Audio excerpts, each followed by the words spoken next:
नमस्कार दोस्तों, कैसे हैं आप सब। उम्मीद करता हूं कि आप सब लोग स्वस्थ होंगे और अपनी पढ़ाई में व्यस्त होंगे। तो दोस्तों आज हम बात करने वाले हैं पुष्प के बारे में। ठीक है, फ्लावर क्या है और फ्लावर के अध्ययन को क्या कहा जाता है, सबसे बड़ा पुष्प क्या होता है, सबसे छोटा पुष्प क्या होता है, सेकेंड लार्जेस्ट फ्लावर कौन सा है, राष्ट्रीय पुष्प क्या है, इस सभी के बारे में हम बात करने वाले हैं। तो चलिए देख लिया जाए। देखिए, सबसे जो बड़ा पुष्प है, सबसे छोटा पुष्प है और राष्ट्रीय पुष्प है। ठीक है, सबसे पहली बात तो दोस्त पुष्पों के अध्ययन को कहा जाता है एंथोलॉजी। क्या कहा जाता है, पुष्पों के अध्ययन को एंथोलॉजी कहा जाता है।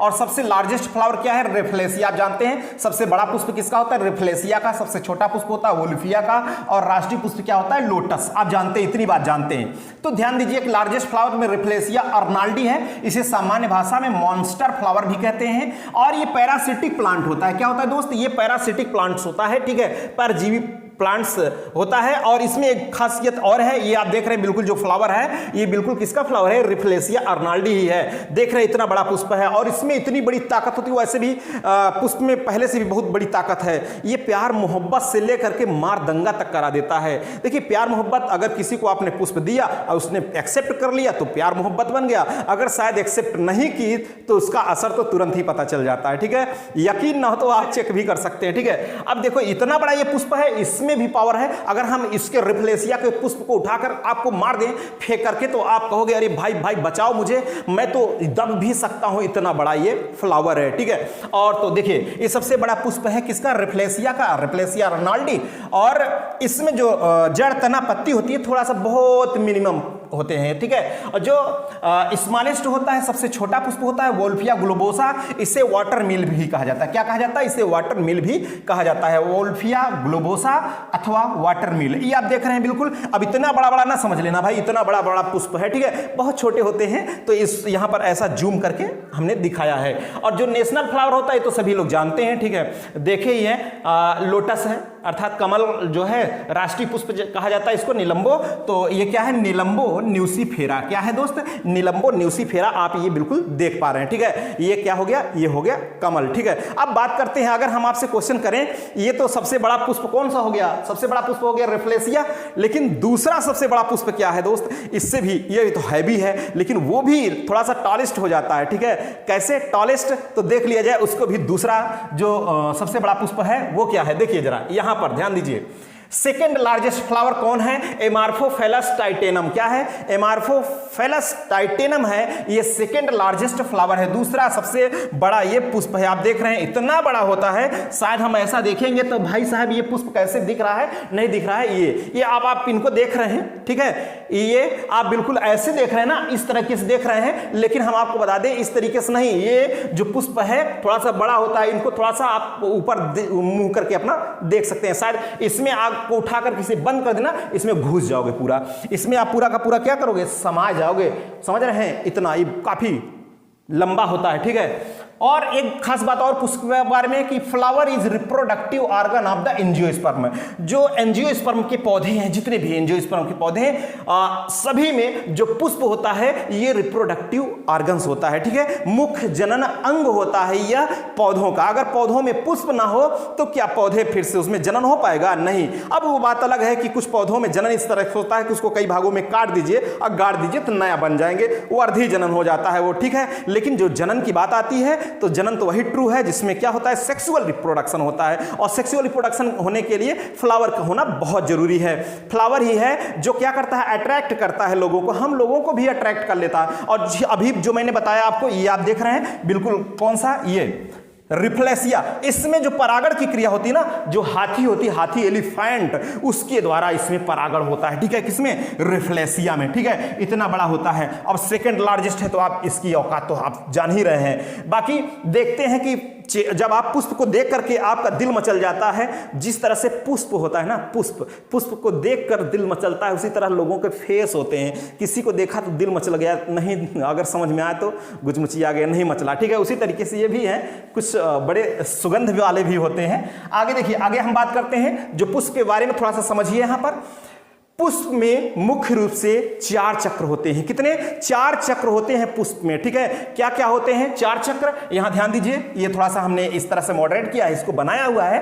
तो आप देख रहे हैं जो डंठल पकड़ते हैं, जिससे आप पकड़ करके दे रहे हैं, लीजिए भैया लीजिए, ठीक है। जो पकड़ रहे हैं क्या है? पेडिसिल है। क्या है? ये पेडिसिल है। और यही बिल्कुल ऊपर चलकर रिसेप्टेकल अर्थात ये फैल जाता है। तो इस संरचना को क्या कहते हैं? थैलमस।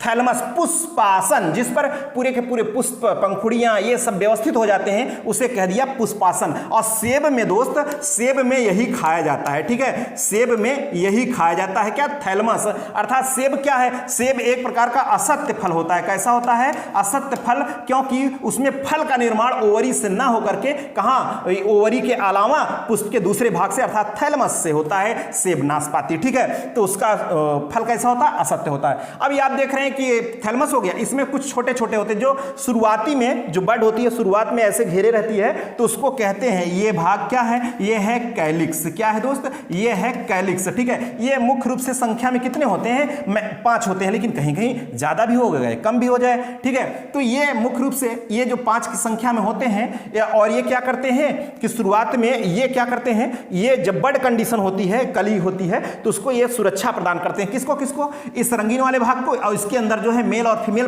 जो ऑर्गन्स होते हैं उसकी भी ये रक्षा करता है, ठीक है, बड कंडीशन में।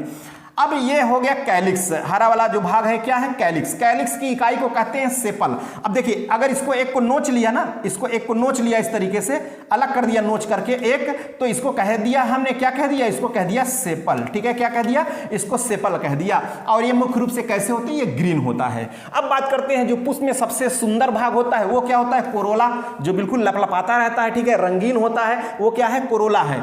तो ये कोरोला, इसकी इकाई को क्या कहते हैं? पेटल कहते हैं, पेटल। और ये कैसे होता है? ये होता है कलर्ड होता है, ठीक है। कैसा होता है? रंगीन होता है। और रंगीन होने के कारण देखिए, जो रात में खिलने वाले पुष्प हैं अधिकतर जो है सफेद रंग के होते हैं, क्योंकि रात कैसी होती है? काली, डरावनी। और काला का अपोजिट क्या होता है? व्हाइट। तो रात में जो सफेद होते हैं इसलिए कि वो कीटों को क्या करते हैं? अट्रैक्ट करते हैं, अर्थात जल्दी से दिख जाए कि आखिर वो पौधा कहां है रात में, ठीक है। कलर्ड हो गए तो कम दिख पाएंगे, ठीक है। तो और अगला देखिए, पहला चक्र हो गया कैलिक्स, पहला चक्र है, और कोरोला दूसरा चक्र है, ठीक है। ये पहला चक्र है और ये दूसरा चक्र है। एंड्रोसियम तीसरा चक्र है और गाइनोसियम चौथा चक्र है। देखिए, जो एंड्रोसियम होता है मेल रिप्रोडक्टिव ऑर्गन्स होता है। क्या होता है? ये मेल, ठीक है, नर जननांग एंड्रोसियम। पूरे समूह को इसको कहते हैं, पूरे इसका अगर समूह है तो इसको हम कहते हैं क्या? एंड्रोसियम। और एक को कहेंगे, एक को हम क्या कहेंगे दोस्त? इसको कहेंगे क्या? स्टामेन, ठीक है। और इसी में ये होता है क्या? एंथर। और एंथर में होते हैं क्या? इसमें पोलन ग्रेन होते हैं या माइक्रो स्पोर होते हैं। क्या होते हैं? माइक्रो स्पोर, ठीक है। इस तरीके से माइक्रो स्पोर होते हैं, ठीक है, जो जनन में भाग लेते हैं।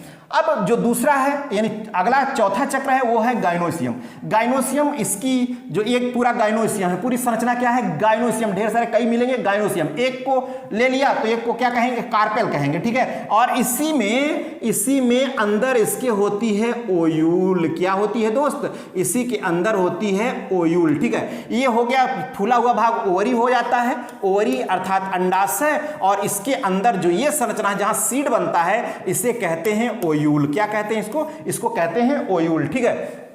ये हो गया ओयूल। और यही एंड्रोसियम और गाइनोसियम, यही क्या है? यही जनन में भाग लेते हैं। इस कारण से इसको हमने कह दिया इसेंशियल ऑर्गन। ये क्या करते हैं? रिप्रोडक्शन में ये भाग लेते हैं, ठीक है। और जो ये कैलिक्स कोरोला है, ये जैसे इनका इसमें जनन की क्रिया हो जाती है, इनका काम तमाम हो जाता है, झड़ जाते हैं, गिर जाते हैं, ठीक है।